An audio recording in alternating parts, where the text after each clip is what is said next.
In today's video, we'll be talking about weather safety while swimming, so stay tuned.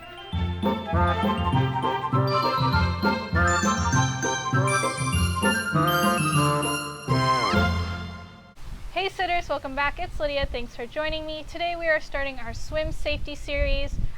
If you're new, hit that subscribe button so you don't miss any of them. I'm here with a special guest today, Amanda. Tell us who you are and what you do. My name is Amanda, and I own Slow Foods Kitchen, where I make vegan snacks. But in my free time and in my past career life, I was and am a WSI certified swim instructor with 10 years of teaching experience. All right, and I'll link her YouTube channel down in the description below so you can go check her out. So my first question is, when is it a good indicator to get out of the pool for bad weather? Particularly here in Florida, since it's the lightning capital of the world, lightning is a really big indicator. So if you see lightning, one of my easiest tips is to count 1 Mississippi, 2 Mississippi, 3 Mississippi. If you get to 12 seconds and then you hear thunder, it's fairly safe to swim. Okay. Now, if you see lightning and you only get to 6 seconds, get out of the pool. Okay. Generally, outdoor pools will close for lightning within 12 miles. All right. So going off of that, if you hear thunder but don't see lightning, when do you decide to get out or not? Is like as soon as you hear thunder it's time to get out because lightning follows, or how does that work? To be safe, you never know. Even if there's a huge storm 12 miles away, lightning can sporadically strike anywhere. So even if I were to hear lightning, I would immediately get out, especially with my clients, is I'll hop out of the water. I have an app called Lightning, and so it will pinpoint how many strikes around you there are, and I will see, oh, it was 20 miles away, but we heard the thunder but couldn't see the strike. It's probably okay to keep swimming. Okay. All right. And then this one, most people do keep swimming. Is it okay to swim while it rains? No lightning, no thunder, it's just raining.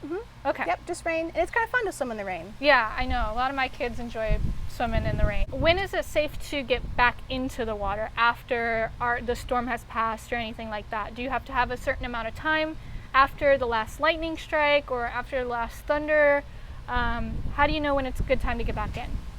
I'll use my same weather app and track the storm. And if I see it's continually moving away and the outskirt strikes are also still more than 12 miles away, then I would say it's safe to get back in. This might be an off-the-wall kind of question, but is it ever too cold to go swimming in a pool? Is there ever a time you should not get in the pool with kids? And if there's certain ages with the degree of the water? Yes, it can certainly be too cold to swim.